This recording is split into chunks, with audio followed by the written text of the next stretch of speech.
This video is a continuation from the previous video. Okay, so one of the things that you want to do is keep the passion and the momentum. Design work is definitely demanding, and at times you will become frustrated. And so one of the ways to survive this is always having motivation for why you do what you do. Passion fuels creativity, which is actually one of the most important requirements of being a designer. So ask yourself every now and then, why are you here? And keep reminding yourself of that reason. And I know we said this previously, but it's very much true. And because what one of these things does is it reminds you of why you're here and maintains your enthusiasm. I'll share with you whenever I get stuck or frustrated, I usually just get up, walk away, and do something else for 5 minutes until my brain catches up with where I am and then has a direction. Or I'll sometimes just sit there and think, okay, well, what if I do this? What if I do that? I'll sketch, all these different things to help unstick me, and they work. Then you'll figure out what works for you as you try them. So in the beginning, I would say, maybe just get up and change your perspective. What we do relies on our brains, our unconscious brains, to find answers, and they're not always easy or obvious. So if you're stuck, try to define what it is that's holding you up or got you stuck. For me, sometimes I just get overwhelmed. I'm like moving along, and I just feel like, okay, I've got a lot of work done. I don't want to mess this up. And I know you guys feel that. I know you do. It's just part of the process. You're like, I don't want to mess this up. What if the next thing I do really messes it up?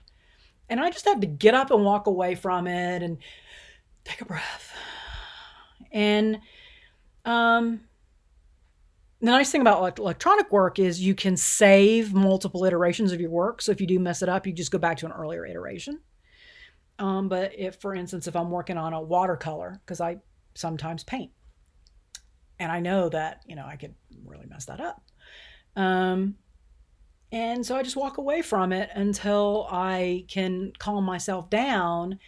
And then I just break it into a smaller piece. Okay, well, I'm worried about the whole, so let me just work on this one little area. And if I mess it up, I can't erase it for the most part. I can remove the paint while it's still wet by just mopping it up. And then I just do a little part and break it down in those smaller chunks. And breaking something big into its smaller pieces and focusing on those smaller pieces helps me move past that. And a lot of other people, there's study on this. It's important to be and stay creative. Your ability to be creative will reflect in anything and everything you produce. And I have an entire lecture, PowerPoint, on how to be more creative. And I give you guys some tips and tricks or things that you can try.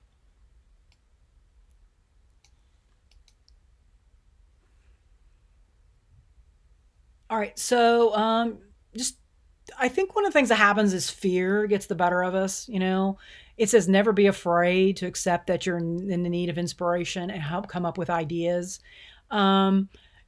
That's usually it's a good place to start. Just admitting you're stuck or afraid or you need to do something, and then doing something else because what you're currently doing isn't working.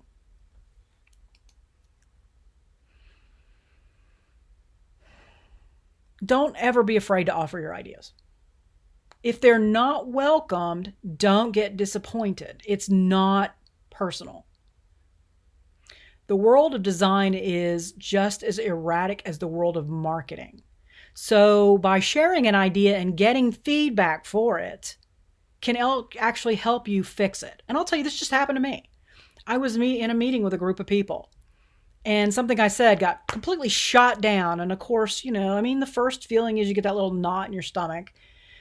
And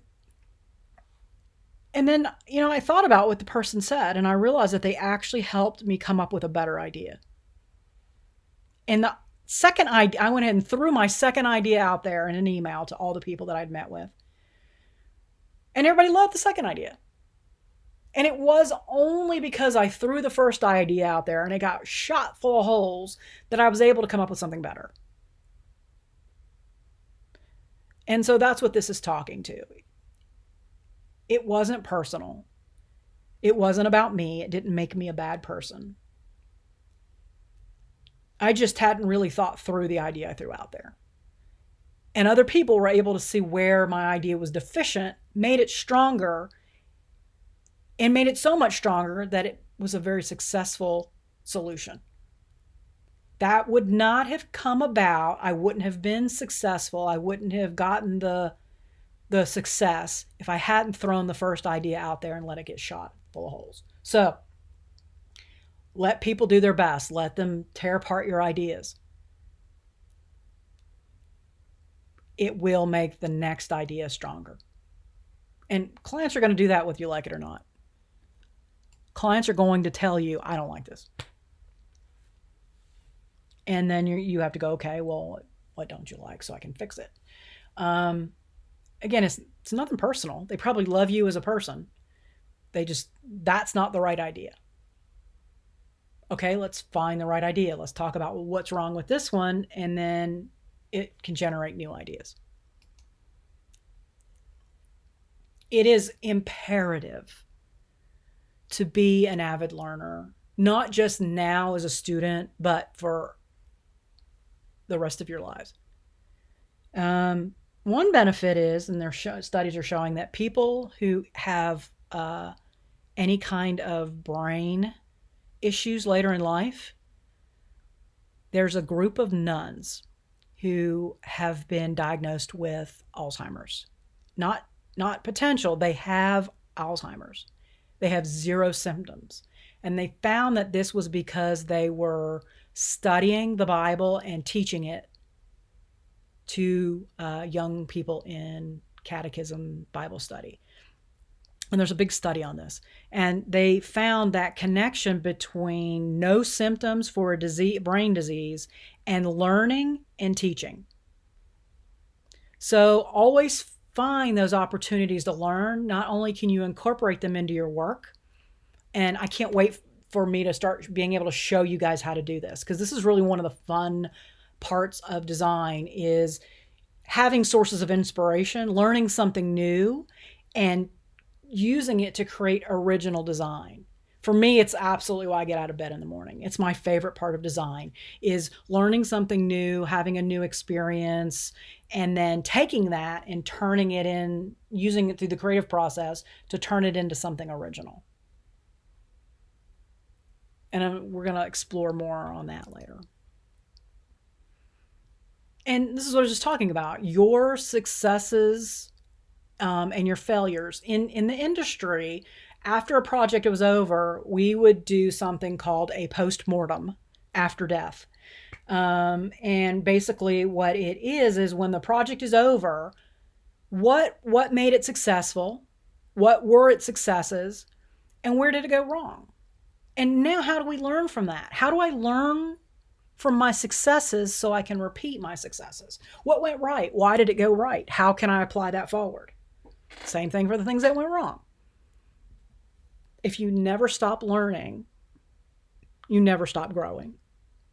Experience is the best teacher, and we can only actually ever be a failure if we stop learning.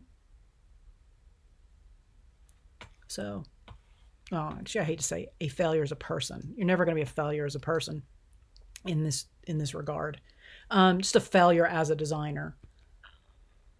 You're going to want to invest in your portfolio, so much so that when I wrote this degree, I created an entire class called Portfolio. It's not just portfolio. It is going to talk a little bit about the business side of design. That was not something that I got as a student in my bachelor's program. I have an associate's in fine art and a bachelor's in architectural engineering technology. And I was not taught any of these things that you're going to learn in the portfolio class. And they are as important to your career as many of the other things that you're going to learn, because you can be this great designer, but if you can't if you can't promote yourself, then no one is going to hire you or know. And so what good is your talent if you're not applying it? Okay. And so we're going to do a whole class on this, and you're going to learn how to create a good portfolio. You're going to learn resumes, interviewing skills, and help you present your work to clients, to potential employers, and use that to get more work. This is one of the hardest things to do. We unfortunately, as artists, see our work as extensions of ourselves. And when someone criticizes the work, we take it as criticism of ourselves. Okay. And so it's very important to be open to criticism, because you're going to get it, and not just in school, but in this industry. Clients are going to tell you why they don't like, or there's sometimes not, they're just going to tell you they don't like it. And then you have to figure out why. Remember, you're here to learn. We're here to give you constructive criticism. And the reality is, sensitivity has no place in learning if you're going to grow from feedback you get. Criticism is there to help you make better choices and come up with better ideas. And I just gave you an example of how that had happened to me. So always keep in mind, a critique is not a personal attack. It's a meaningful way to tell you there's room for improvement and then you could do better. Now, not all feedback is necessarily constructive. I mean, I've had people give me feedback and I don't agree with them. You have to analyze it and you have to dissect it. And in order to do that, you have to be open to it. And I know it's easier said than done. And it's something that a lot of us have to work on. And it just helps to say, this is not personal, this is not personal, this is not personal, because it's not personal. It's about the work. It's not about you. You're all lovely human beings, and your work does not in any way, shape, or form change that. Okay? It's just about, and especially in the beginning, guys, you're going to do some stuff that you're just going to be like, later on when you're looking back at your work, and I know, I'm just again telling you this from personal experience and my friends and I laughing about that, we all do this. You're going to look in the future, you're going to look back on your earlier work and think, oh, that's terrible. But at the time, you've really put a lot of work into it and you thought it was good. But that's just a great way to grow. You know, your future self critiquing your earlier self and seeing that you've learned and you've grown, and that's something to actually celebrate.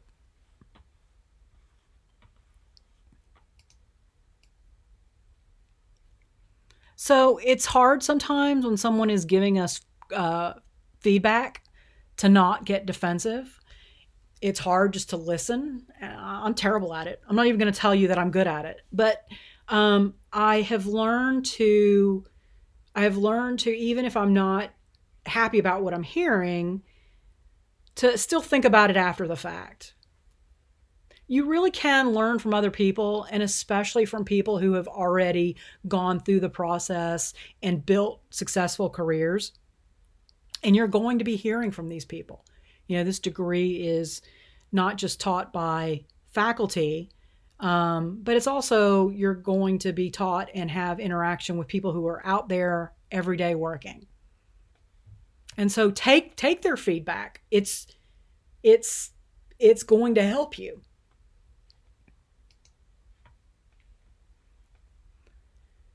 Actually, we're going to stop here and continue in the next video.